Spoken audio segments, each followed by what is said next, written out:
আপনারা যারা postal ballot BD অ্যাপে রেজিস্ট্রেশন করেছেন তারা অলরেডি অনেকেই এই ব্যালট পেপার হাতে পেয়ে গেছেন। তো এই ব্যালট পেপার পাওয়ার পর এমন কিছু কাজ আছে যেগুলো যদি আপনি না করেন তাহলে কিন্তু আপনার এই ভোটটি বাতিল হয়ে যাবে। তো আমি আপনাদেরকে দেখিয়ে দিচ্ছি কিভাবে আপনারা এই ব্যালট পেপারটি রিসিভ করবেন এবং ভোট প্রদান করবেন, টোটাল বিষয়টি। তো চলুন কথা না বাড়িয়ে ভিডিওটি শুরু করা যাক। তো আপনি ব্যালট পেপারটি হাতে পাওয়ার পর প্রথমে যে কাজটি করবেন, আপনার মোবাইলের যে অ্যাপসটি আছে পোস্টাল বিডি অ্যাপ, সেই অ্যাপটিতে আপনি লগ ইন করবেন।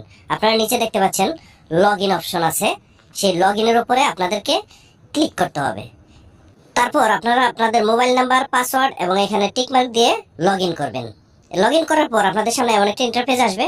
আসার পর দেখতে পাচ্ছেন ব্যালট ট্র্যাকিং নামে একটি অপশন দেখাচ্ছে, যে আমি আপনাদেরকে মার্ক করে দেখাচ্ছি। এই যে ব্যালট ট্র্যাকিং, এই ব্যালট ট্র্যাকিং এর উপরে আপনাদেরকে ক্লিক করতে হবে। তো এখানে ক্লিক করার পর আপনাদের সামনে এমন একটা ইন্টারফেস আসবে। এখানে দেখতে পাচ্ছেন যে পোস্টাল ব্যালট পেয়েছি নামে একটি অপশন দেখাচ্ছে। এই যে মার্ক করে দেখালাম, এই যে পোস্টাল ব্যালট পেয়েছি, এটার উপরে ক্লিক করবেন। ক্লিক করার পর আপনাদের সামনে একটি অ্যাড চলে আসবে। এই ভিডিওটা আপনারা 8 থেকে 10 সেকেন্ড দেখে নেবেন।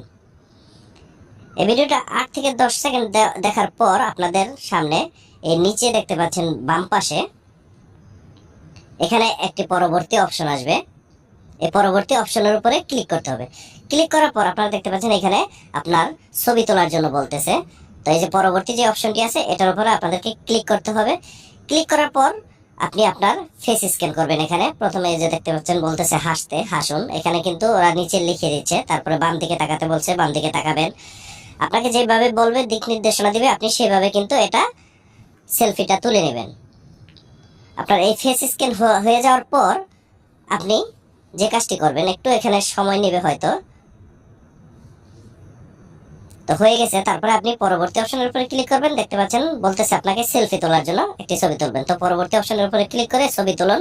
আপনি একটি ছবি উঠিয়ে নেবেন। আপনার ছবিটা উঠানোর পরে আরেকটু সময় নেবে লোডিং হওয়ার জন্য।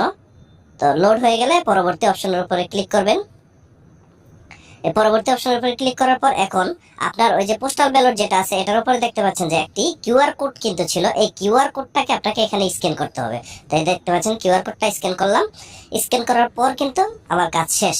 এখানে দেখতে পাচ্ছেন ধন্যবাদ, আপনার ব্যালটটি হাতে পেয়েছেন। পরবর্তী যে অপশন আছে এটার উপরে ক্লিক করবেন। ক্লিক করার পর আপনার কাজ শেষ। এই কাজটা করার অর্থ হলো যে এটা সঠিক ব্যক্তির কাছে ব্যালটটা পৌঁছেছে, এটা নিশ্চিত হওয়া আর কি। তো এরপরে আপনারা যে কাজটি করবেন, ভোট প্রদানের সময় আপনারা দেখতে পাচ্ছেন নিচে যে ভোট দিন অপশনটা আছে এটার উপরে ক্লিক করলে আপনাদের সামনে একটি ব্যালট পেপার চলে আসবে। সেই ব্যালট পেপার থেকে আপনারা দেখতে পাবেন যে আপনি যে আসনের ভোটার, সেই আসনে আপনার যে প্রার্থী আছে তাদের মার্কাগুলো দেখাবে। আর আপনি যে সাদা খামটি রিসিভ করবেন সেই খামের ভিতরে একটি হলুদ খাম থাকবে। সেই হলুদ খামের ভিতরে 3টি কাগজ থাকবে। একটি হচ্ছে মার্কাযুক্ত ব্যালট পেপার, আরেকটি হচ্ছে হানা ভোটের ব্যালট পেপার, আরেকটি হচ্ছে ঘোষণাপত্র, সাথে একটি সাদা খামও থাকবে। তো আপনি যে সাদা খামটি রিসিভ করেছেন সেই খামটির আর কোনো প্রয়োজন নেই, সেটি আপনি ছিঁড়ে ফেললেও কোনো সমস্যা নেই। তারপরে আপনি যে কাজটি করবেন, আপনার যে মার্কাযুক্ত ব্যালট পেপারটি আছে সেটাতে আপনার পছন্দের মার্কায় আপনি টিক মার্ক বা ক্রস মার্ক যেটা হোক দিয়ে দিবেন, কিন্তু একাধিক টিক মার্ক বা ক্রস দেওয়া যাবে না। আর আপনার যেই হানা ভোটের ব্যালট পেপার আছে সেটাতে হা অথবা না যেটাই হোক আপনি টিক অথবা ক্রস দিয়ে দেবেন। ঘোষণাপত্রটি ফিল আপ করে আপনি সেখানে স্বাক্ষর এবং আপনার নাম লিখে দিবেন।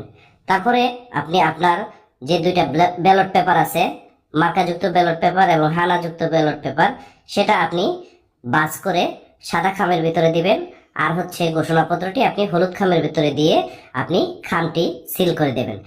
এরপর হলুদ খামের উপরে যে কিউআর কোডটি আছে সেটি আপনি আপনার অ্যাপসের মাধ্যমে পুনরায় আবার স্ক্যান করে নেবেন। তারপর আপনাদের এই হলুদ ব্যালট খামটি আপনারা আপনাদের পোস্ট অফিসে দিয়ে দেবেন। তাহলে আপনার সকল কার্যক্রম শেষ হয়ে যাবে। তো আশা করি আপনারা বুঝতে পেরেছেন। তো যেহেতু আমি এখনো ভোট দেইনি সেজন্য আপনাদেরকে ভোট দেওয়ার অংশটা পুঙ্খানুপুঙ্খানুভাবে দেখাইতে পারিনি। তো আশা করি আমি যতটুকু দেখিয়েছি তাতে আপনারা বুঝতে পেরেছেন। আর যদি কোনো জায়গায় আপনারা বুঝতে না পারেন তাহলে অবশ্যই কমেন্টস করে আমাকে জানাবেন। তো ভিডিওটি যদি আপনাদের ভালো লেগে থাকে অবশ্যই ভিডিওটিতে আপনারা লাইক দিবেন, কমেন্টস করবেন এবং শেয়ার করবেন। আর আমার চ্যানেলে যদি আপনি নতুন হয়ে থাকেন তবে চ্যানেলটিকে সাবস্ক্রাইব করে পাশে থাকা বেল আইকনটি অন করে দিবেন, যাতে করে এরকম নিত্য নতুন ভিডিও আপনাদের কাছে পৌঁছে যায় সবার আগে। তো আজকের মতো এখানে বিদায় নিচ্ছি। আল্লাহ হাফেজ, আসসালামু আলাইকুম।